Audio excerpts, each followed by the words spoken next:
Hello and welcome to I Talk to Ghosts, the podcast that knows that through the ups and downs in life, a little spooky always makes it better. I'm your haunted host, Jennifer. I'm a professional medium and a teller of ghost stories. And tonight I have a bit of a unique theme to share with you. I don't hear these stories a lot. I'll be telling ghost stories about haunted elevators. Then, after the spooky, stay for the spiritual, I have a new in-studio spirit reading for my podcast guest. I absolutely love sharing my work as a medium instead of just talking about it. You get to see how I work, what to expect, and personally, I feel like I learn something every reading. Absolutely. There's so much insight and human emotion involved. And I love sharing that with you too.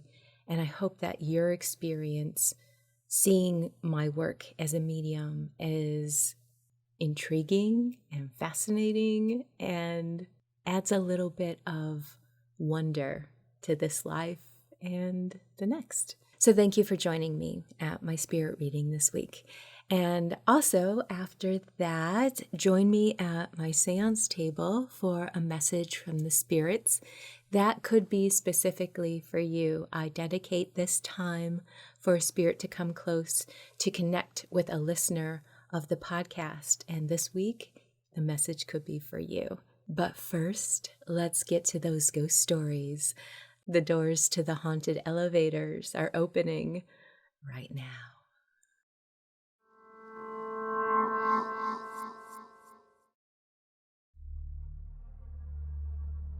When people ask me about spooky experiences, I always think of one unforgettable event from my childhood. It happened 20 years ago when my family was visiting to see my uncle's new apartment, which was on the second floor of a quiet building. Something strange happened during that visit, during sunset. Me and my 4 cousins were playing at the nearby park when it started to get dark outside. We were told to come back before dark, so we hurried back to my uncle's place. I was the oldest at 13, and the other kids were between 6 and 10 years old. We entered the apartment lobby, and we scrambled into the elevator with a little bit of kid excitement. We liked riding the elevator because it was something new for us in those days. It wasn't a modern elevator with automatic doors, but it had doors with metal gates that let us see each floor as we went up. My cousin suggested that we go up to the 7th floor just for fun. We all agreed and laughed, and I pressed the button for the top floor instead of the usual stop on the 2nd floor. The building was mostly empty, and only 3 or 4 other families lived there besides my uncle. As soon as we passed the 4th floor, things got spooky. We heard a voice call my 10-year-old brother by his name. Then the voice said, "Hey, where are you going? Don't you want to eat?" We heard the same words again when the elevator stopped on the 7th floor. We were scared because nobody was on the 2nd floor when we passed it. We thought maybe someone from our family knew we were in the elevator and wanted us to come back, but that didn't make any sense. The other strange part was we couldn't tell who was speaking, if it was a child or an adult, or a man or a woman, but we were sure that someone had called my brother's name and then asked us those questions. I decided we should go back to the 2nd floor and go into our home as fast as possible. Going down in the elevator felt creepy as the voice called out to us again. When we reached the 2nd floor, we ran out of the elevator and into our space. We asked anyone if they had called to us as we used the elevator, but they said they didn't. And then they didn't believe us when we explained what happened. It seemed like they did think what happened was real, but they didn't want to scare us even more. This spooky incident is still vivid in all of our memories, and we often talk about it when we get together. We have various takes on who it could have been, but the voice sure does give us goosebumps to this day.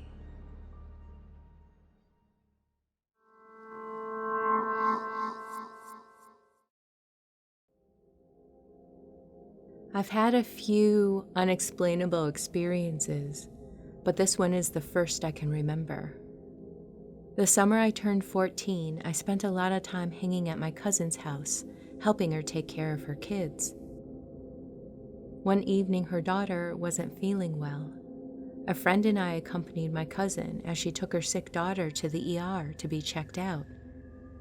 Because it was after hours, we entered through the back of the hospital, which I had never done before. Now, I have no sense of direction when I'm in a large building, even to this day, let alone going in a different way than I'm familiar with. While waiting, my friend and I decided to go find a vending machine, which was on another floor. We took the elevator, but couldn't find the vending machine. Nobody was around and we didn't want to get lost, so we got back in the elevator. We got confused as to what floor we were on and ended up going to every floor but the basement, but nothing looked right. We ended up on the 3rd floor, but when I stepped out, the hall was dark and I knew I was definitely in the wrong place. I jumped back in the elevator and decided the ground floor must have been what we wanted after all, even though it hadn't looked right. When I got back in the elevator and hit the button, the door closed. Then suddenly, it opened again, but nobody was there. Then it shuts, and the temperature dropped. It was suddenly ice cold. I looked at my friend who was standing in front of the control panel, and there was a blurry shape between us. My friend seemed frozen in place and didn't say a word. The elevator arrived at the ground floor, and I jumped out. My friend was just standing in there. I reached in and pulled her out, and she seemed to snap too. I asked her what that was all about, and she didn't seem to know what I was talking about.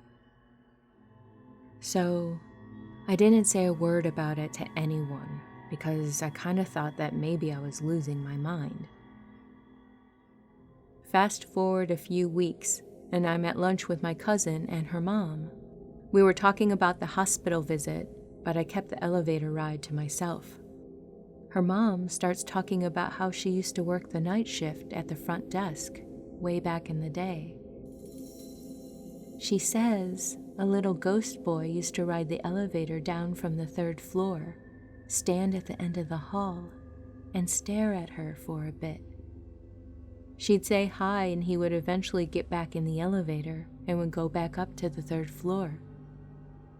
She went on to tell a little history of how the 3rd floor was the tuberculosis ward, way back when that was rampant, and people would leave their family members there until they passed, and then they were cremated on site. She believed the little ghost child was one of the kids who had been left there. It was then that I told her what had happened to me and my friend. She was convinced it was the same boy. The hospital was later shut down, and another was built. But before it was, I did a job shadow the next year in high school with a social worker at the hospital. With him, we took the stairs.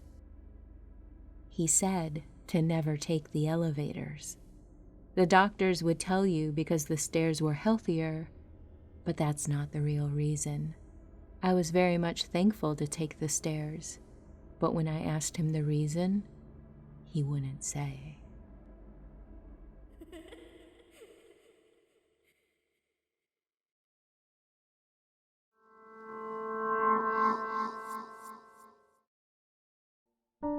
In the 1980s, I worked in the laboratory of a small county hospital in the Midwest.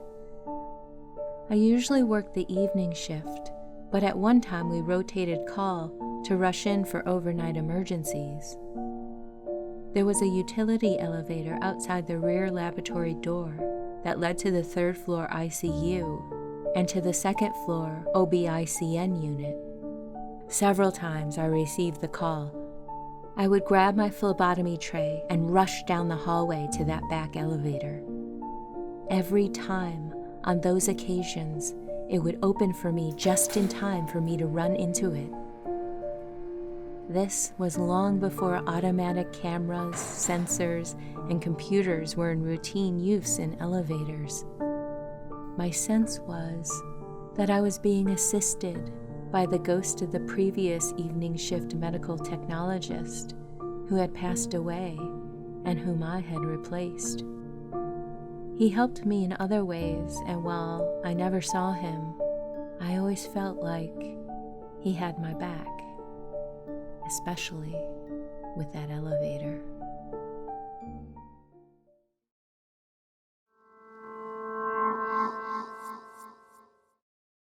Hello, my dear spooky friend. Do you have a paranormal experience you would like to share? Submit your ghost stories to be read on this podcast. I love sharing true ghost stories, and yours could be among them. Email me your story at speaknow@italktoghosts.com. Let's be spooky together.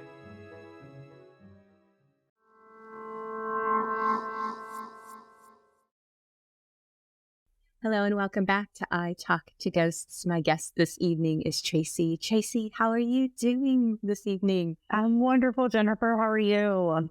I'm doing well. Good. You know, sometimes I think when spirit comes in, sometimes it can come into your nervous system as kind of nervous energy. Mm-hmm. And I always tell myself, it's like, it's not nerves, it's the energy and the frequencies involved. And today I was feeling that in particular. There seems to be a creative vibe in your family, and I'm pulling in it feels like father, grandfather energy as well as mother, grandmother energy coming through for you. Okay.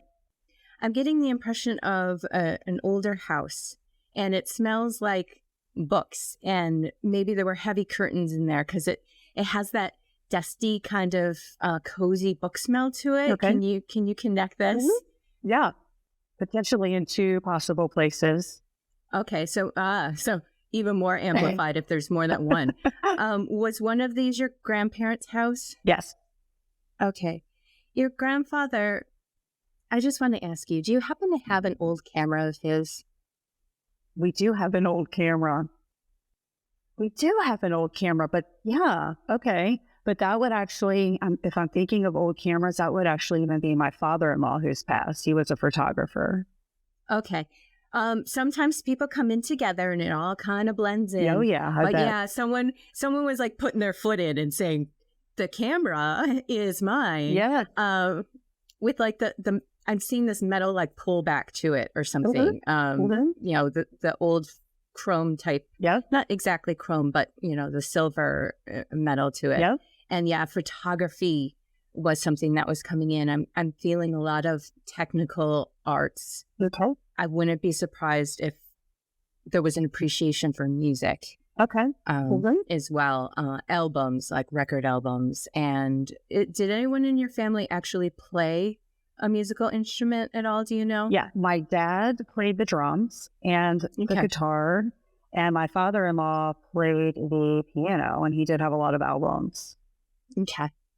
Yeah. All those things are just kind of coming in and swirling around with the vibe. It's artistic and cerebral. Yeah. But also has a bit, you know, it's cozy. It's not intimidating in any way. Good. You know, it's very welcoming. Good.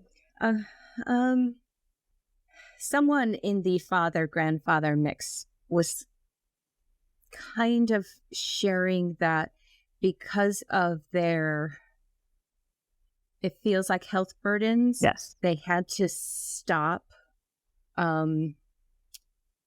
with their, I want to call it like their creativity, their manifesting, their magic in life. Mm-hmm. They kind of feel like they had to lose that a little bit. Who is this for you? That would probably be my father.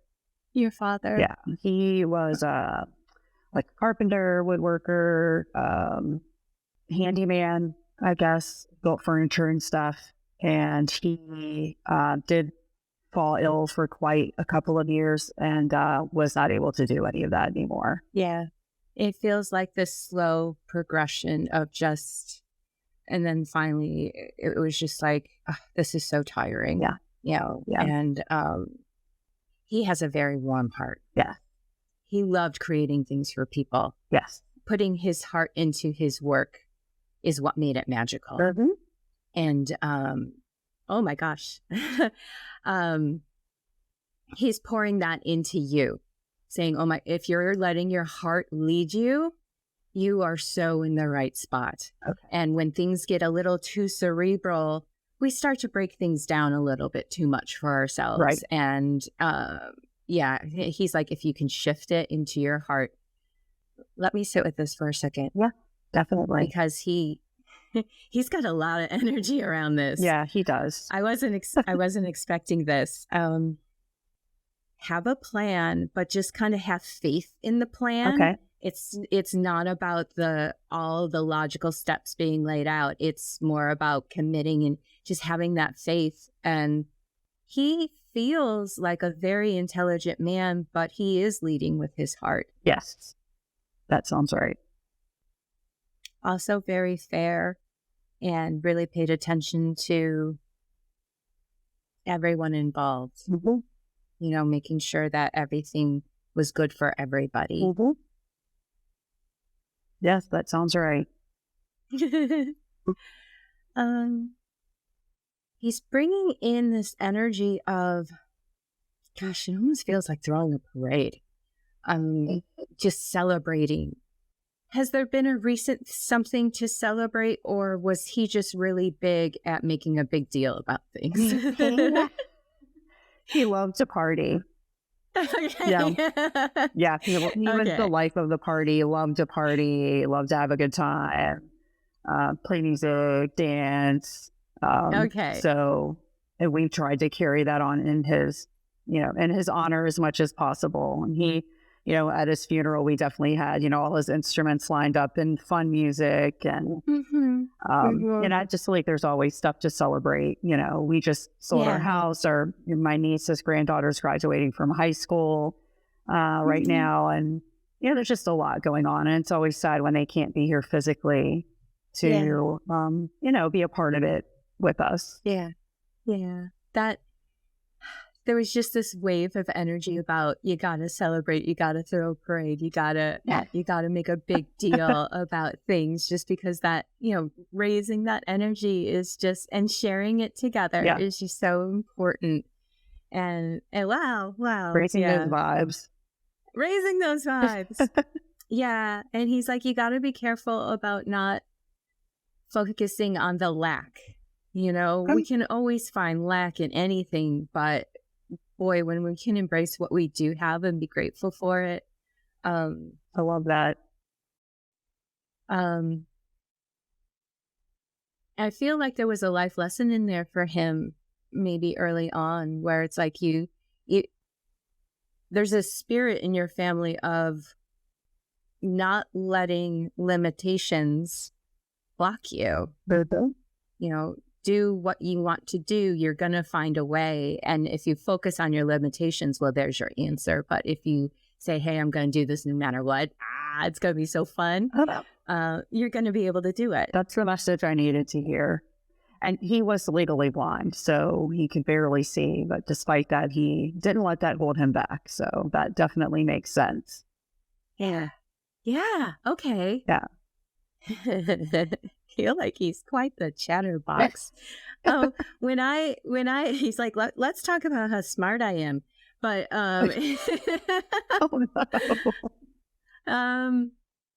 is your mom still here? She is.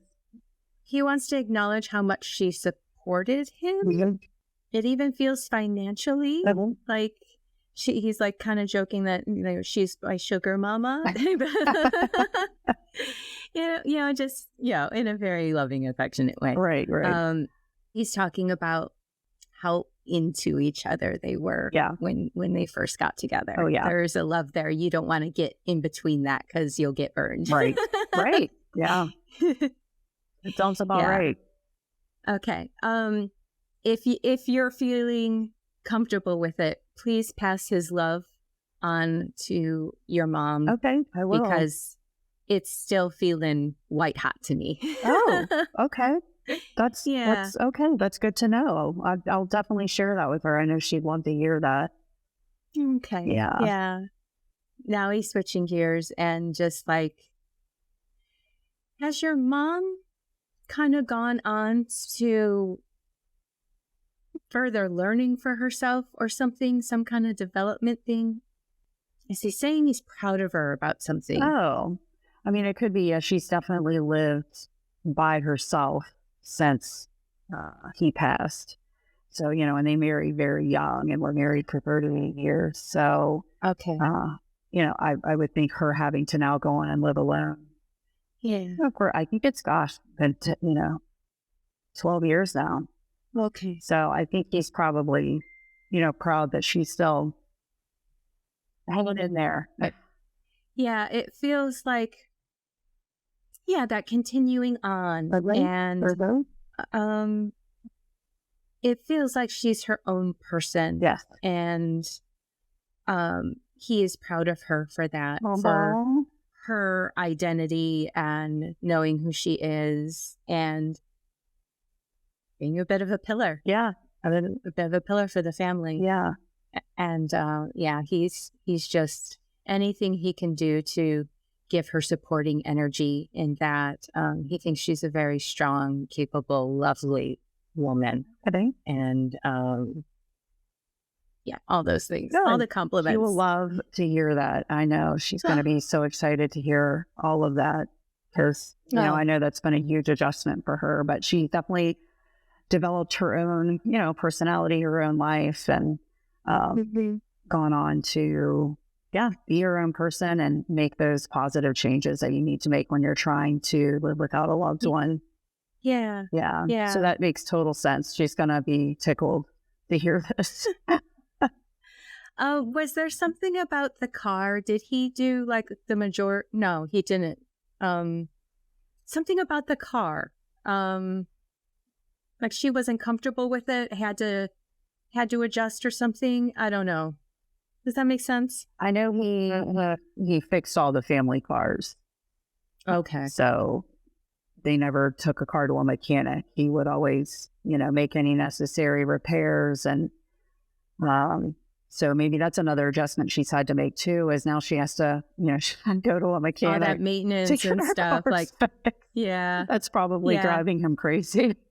You're right, because there seems to be a little bit of an emphasis there, Okay. Like the cars, and like with him not being out of the picture, and then her comfort zone, and it feels like it's like, okay, what is, like the car seemed like it was his domain. Oh yeah. And then with her now it's like, sorry hun, you had to that makes sense. Okay. Yeah, okay. It probably needs to be maintained. I wouldn't even be surprised, and it's probably driving him crazy. She's probably not keeping up with it like she should. Yeah. Oh gosh, she's talking about spongy hoses and stuff now. Yeah, there's some things that are kind of just deteriorating that could probably use a good look at. And nothing. It doesn't feel like there's anything dangerous. Oh, good. Okay. But yeah, I think things are. If it's an older car, it feels like things are getting spongy. Yeah, that makes sense. I need to tell her. I need to let her know about that. Yeah, that sounds about right. Exactly. That's hilarious. Car advice from beyond. Exactly. Of course, here it comes.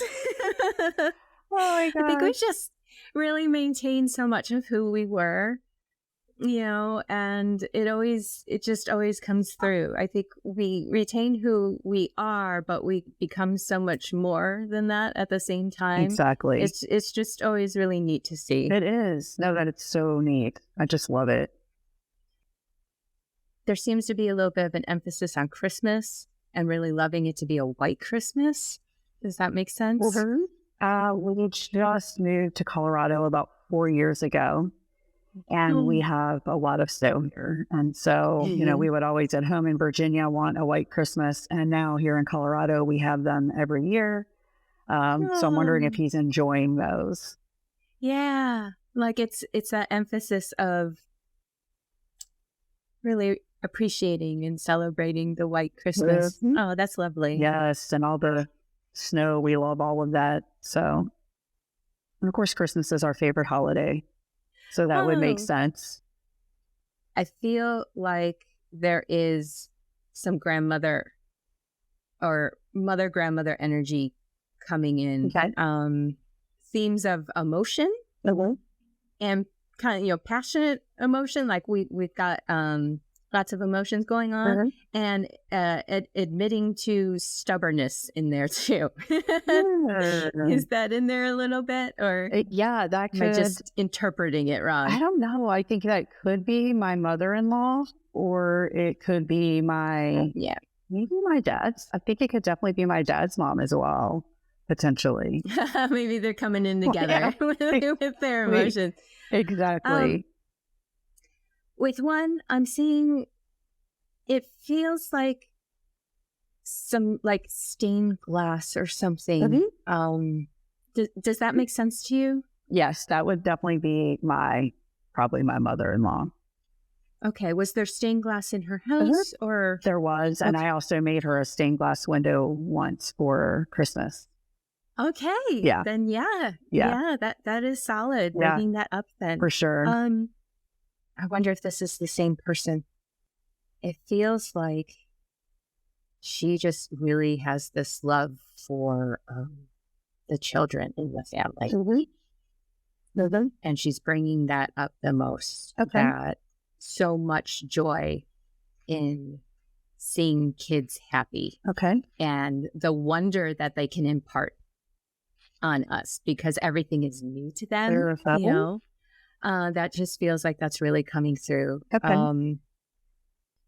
There's a lot of joy for joy's sake coming through with her. Like, happiness is important. Okay. Laughter is important. If you're going to be in a bad mood, you're kind of wasting your own time a little bit. Okay. And just really, it feels like it's coming from her. This sense of direction and motion Mhm. and drive with things. Definitely. I'm seeing like some kind of carbonated drink. Did she drink sparkling water or something like that? Something carbonated. That is my dad's mom. She Okay. was a Coca-Cola fanatic. She would drink that all day. Okay. Yeah. Okay. Yeah. It's funny when people just love to bring up their favorite habits and favorite drinks and favorite or foods. she's thinking, sure, remember me from this. Mhm. Yeah. Yeah. Yeah. Or just snapshots of life that Oh, come yeah, through. definitely. She felt like it was healthy. It was good for you to have the bubbles. Oh, yeah. Oh, yeah. They didn't know about all that stuff back then. I don't even think they drink water, to be honest with you. Maybe a sip to take a medication, but other than that, it was all about the Pepsi and the Coke because that was kind of new, when she was raising children. It's kind of the new fun drink. Yeah, yeah. With her, she is bringing in an emphasis of friendship. I don't know.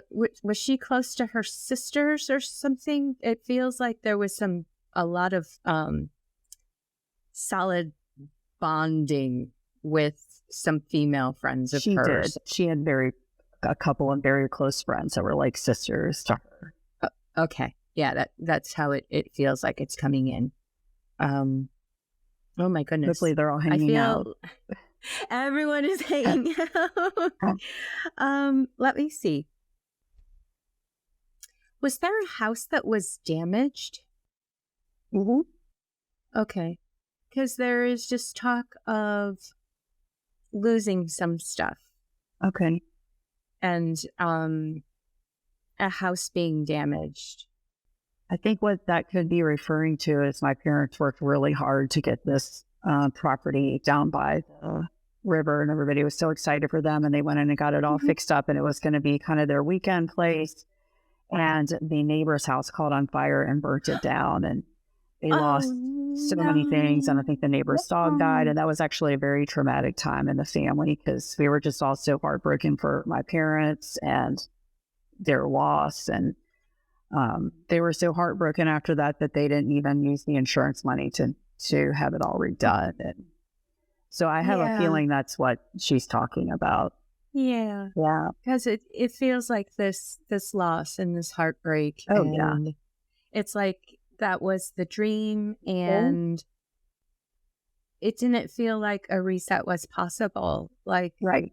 it was just so unique. And so, yeah, I'm so sorry about that. That was so feels, sad. Well, and I um, think it just, it just took the wind out of their sails after that. mm-hmm.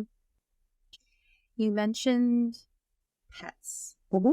Did you lose a dog? Mm-hmm. This dog is coming through as very affectionate, Mm-hmm. very, very loving. Mm-hmm. Almost like you could joke that it's like pet spouse or something. You know what I mean? Oh, yeah. Okay. Oh, yeah. Oh, that is so sweet. Just wanted to be where you were. Yes. I had a little dog who just followed me around, slept with me every night. She was definitely like my little sidekick. Yeah. Yeah. It feel. How do I want to put this in words? Because a lot of times things come in as emotions, and then I have to be, I have to put words to it. Oh, yeah. For a small dog, they sure did feel like they were the security detail of the house. Like, as you're talking about, like sleeping on the bed, it's like, yeah, I was kind of on guard duty too, and a cuddle bug, like, and needed things to be just so. Yes. Had opinions. Very much so. She was the boss. Yeah, so she's definitely coming in for you too. Oh. She's admitting she was spoiled. Yeah. You just pampered her. Yeah. Yes. And she really she has this concept of money now. I think when there are pets on this plane, they don't quite. You don't understand. The money. Yeah. But after they cross over, I really think their consciousness expands and it's like, you spent money on me. Yes. And she was expensive. She had to be groomed all the time. Yeah. Mm-hmm. Yeah, because I think that's why she's bringing it up, that like she didn't understand, but now she understands like that level of care that you poured in. And even that, it's like, oh my gosh, there was money, and you spent money on me, and the gratefulness of that, so cute. And how, and kind of really sees you as her mom, taking care of her, spending all the money on her, and just she's just so grateful for the life that she shared with you. Oh, I'm so glad. Yeah, so glad to hear that. He's missed. I would not be surprised if you felt her around sometimes. Yes. Yeah. I feel like we maybe even heard her in the hall the other day, like the tippy tappy on the floor. Yeah. Or at least we hope it was her. Oh, yeah. No, trust it. Okay. Especially if like you feel her around, go ahead and lean into that. And feel free to have a little bit of a heart-to-heart conversation. Just, emotionally. Yeah. It doesn't need to be verbalized. It can just be an emotional conversation in your heart. And she's definitely there. So don't doubt that at all. Oh, okay. That's good to know. Yeah, I do talk to her sometimes. So it's good to know she can maybe hear me. Mm-hmm. Yeah, because she's bringing that up. She's like, I'm around. I'm still patrolling. Well, thank you so much. This has been absolutely lovely. And I feel like your family can just go on and on. So maybe we'll continue talking after this. But before we say goodbye, do you have a personal ghost story that you'd like to share? I do. Listener ghost story.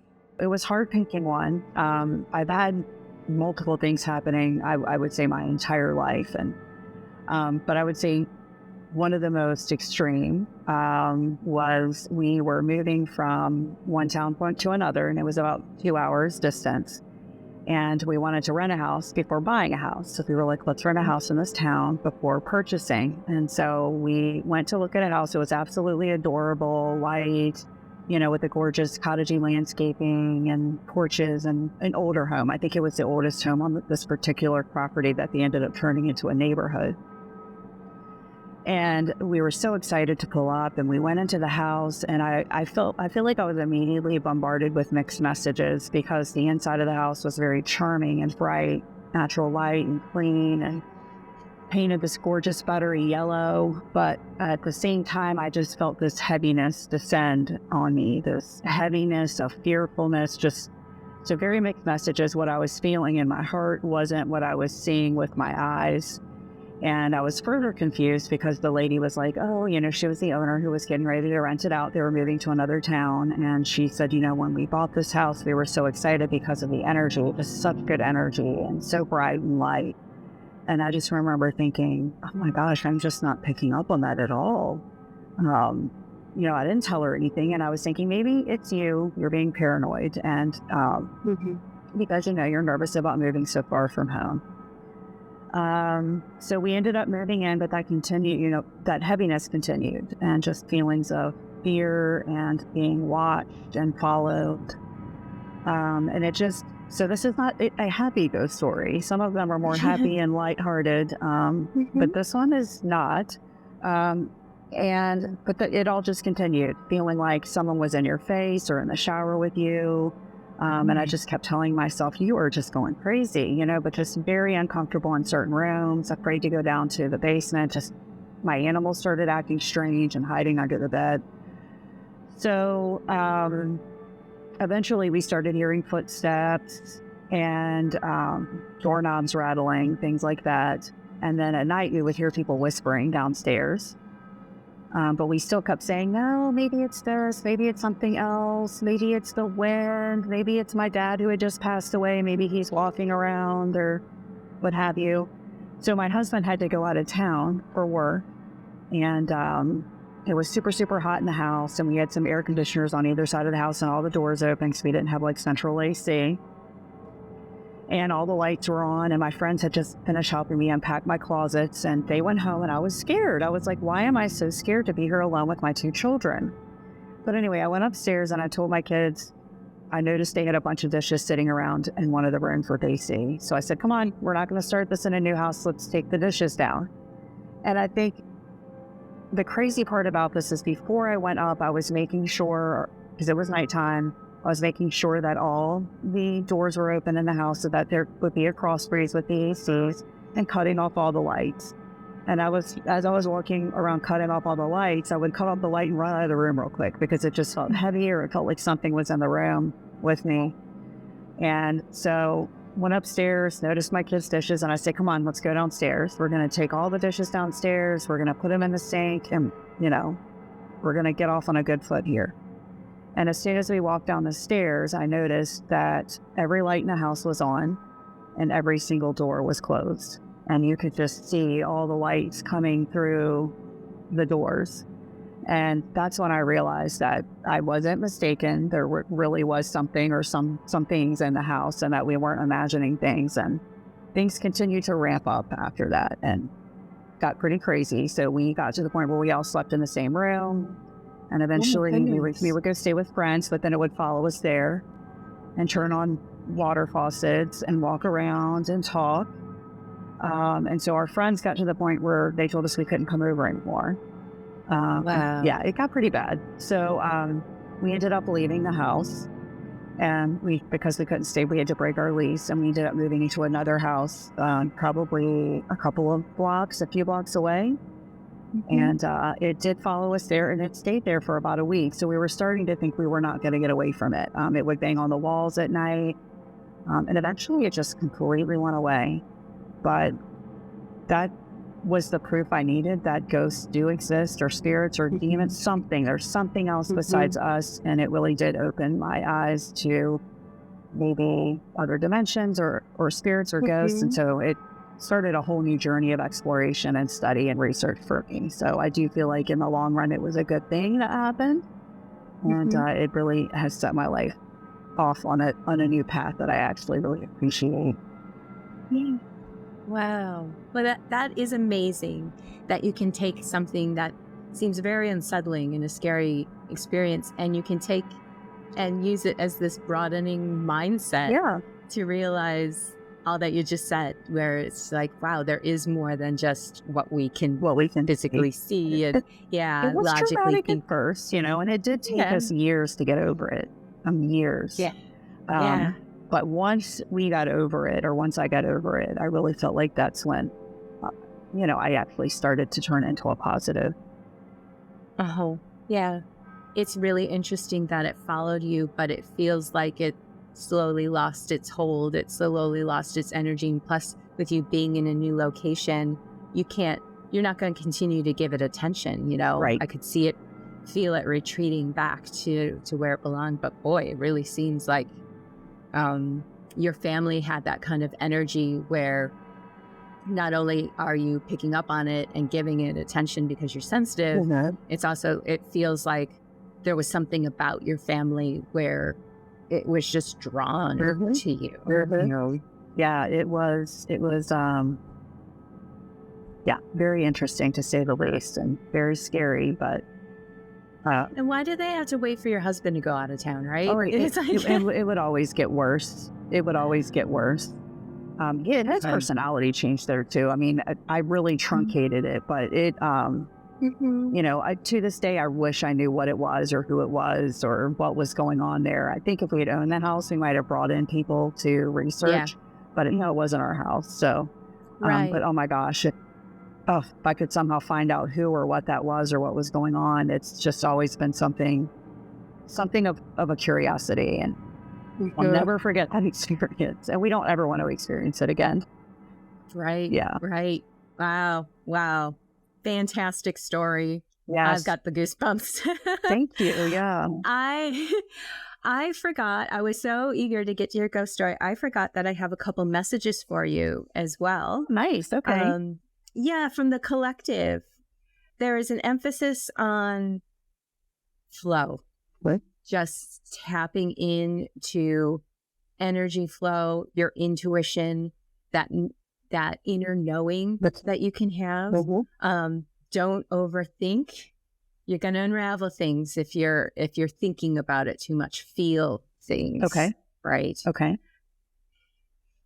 And there's also talk of kind of having to perhaps let go of some sad goodbyes, or some, don't linger there. Okay. Move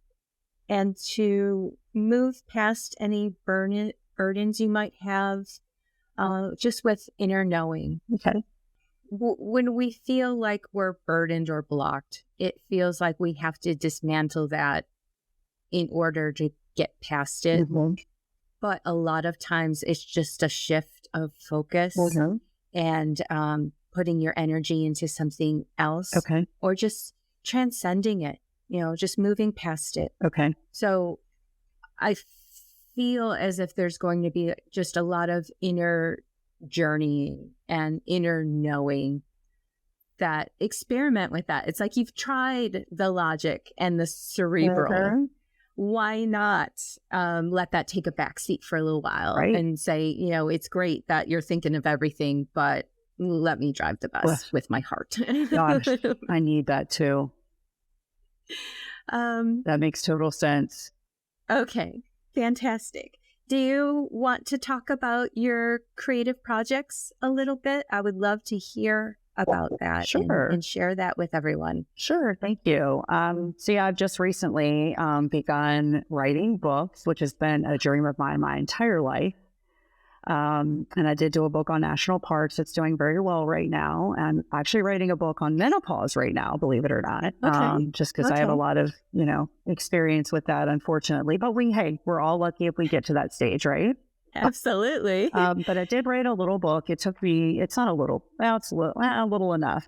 But that's the back. This is the front. It's called Choose Happy, the little handbook for elevating your vibration and manifesting your best life, by Beatrix Pippin. And so this is, I think one good thing that came out of the haunted house was just learning how to elevate my vibration and move through life with purpose and with gratitude. And I've just learned so many lessons through, when you move through life with gratitude and positivity and you do the things that you enjoy and your life has, meaning, you are going to attract better things and better opportunities to your life, and you're going to be able to reach your goals. And so, I incorporate a lot of, just enjoying your life, seeking joy, meditation. And so that's all in this book. And it's just a little bit about my journey and kind of how I got where I am today, despite a lot of struggles and hurdles. But it's something I just want to share with others. And I listed it as a beginner's guide, and it is on Amazon. So, fantastic. Anybody wants to check it out. I want to check it out. Hearing someone's personal journey and realizing that you're not alone in your struggles or in, finding who you are, your inner voice, that inner knowing, all of those things, that it's a journey we can all take together. And I just love hearing different perspectives on it too. I will link the book in the show notes for this episode. Awesome. Thank you. And I definitely want to check it out too. And it's a short, uplifting read. I hope it's, inspirational and you take some good nuggets away. Perfect. And it was called Choose Happy? Choose Happy. Wonderful. And it's by my pen name, Beatrix Pippin. I love that. I wanted a fun name. Yeah. It feels cozy yet adventurous to me too. Yes. Thank you. Yeah, that's what I was actually, it's a little bit of what I was going for. So it means adventure. Beatrix does adventure. Does it? It does. It does. So that's kind of funny that you picked up on that. Yeah. Oh my gosh, I must be psychic. Exactly. Thank you so much. This has been such a joy to talk to you. And everyone should check out Choose Happy. I will link it in the show notes for sure. I so much appreciate it. This has been wonderful. Yeah, I agree. Thank you.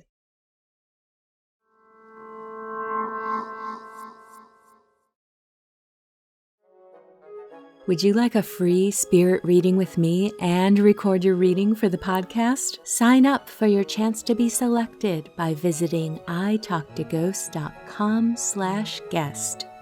And as an added bonus, if you don't want to leave your reading up to chance, I'll let you in on a secret.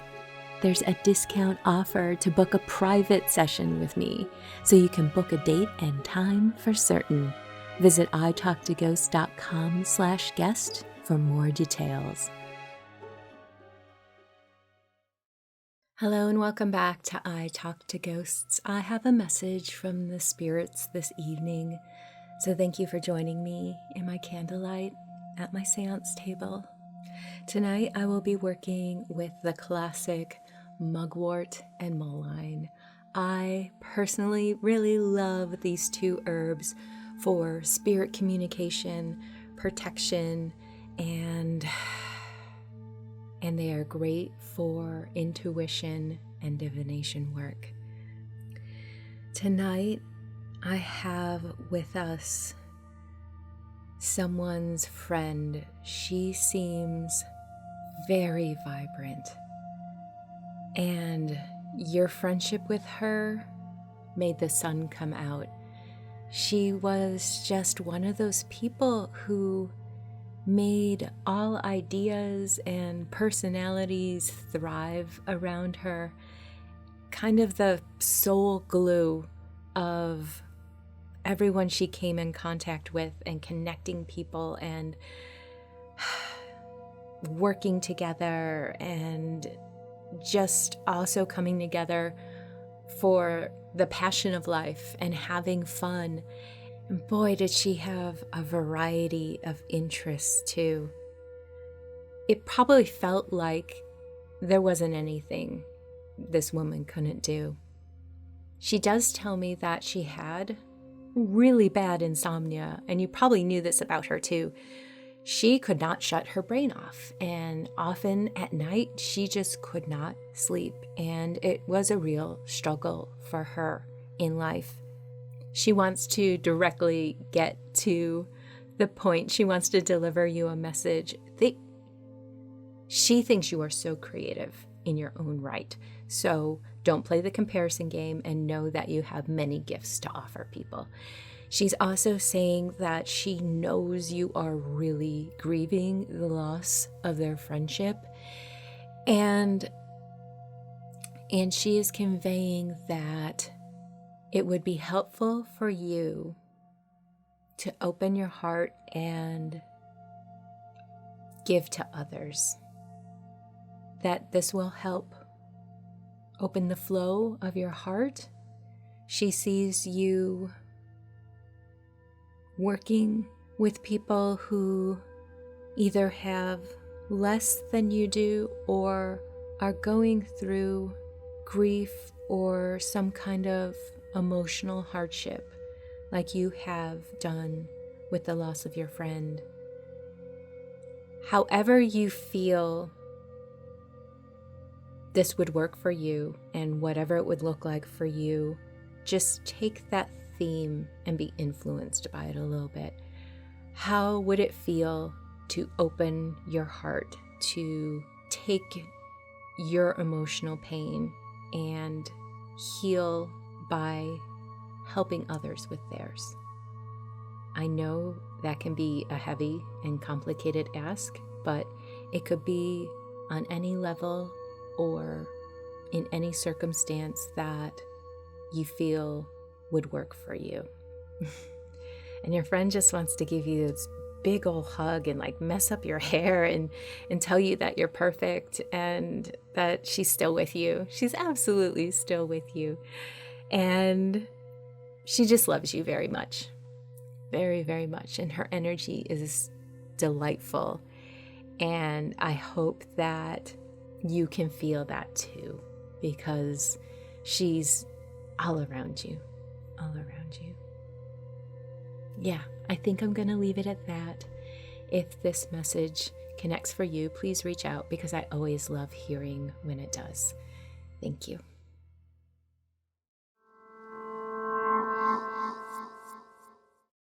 And with that, dear listener, we've reached the end of this episode of I Talk to Ghosts. I hope you've enjoyed the spirit work that I shared with you this evening, as well as those ghost stories about haunted elevators. Have you ever been in such a circumstance? Oh my gosh, I would love to hear about it, so please reach out. In the meantime, wherever you wander off to in this world or the next, just remember, come back and visit with me. Have a lovely evening and good night.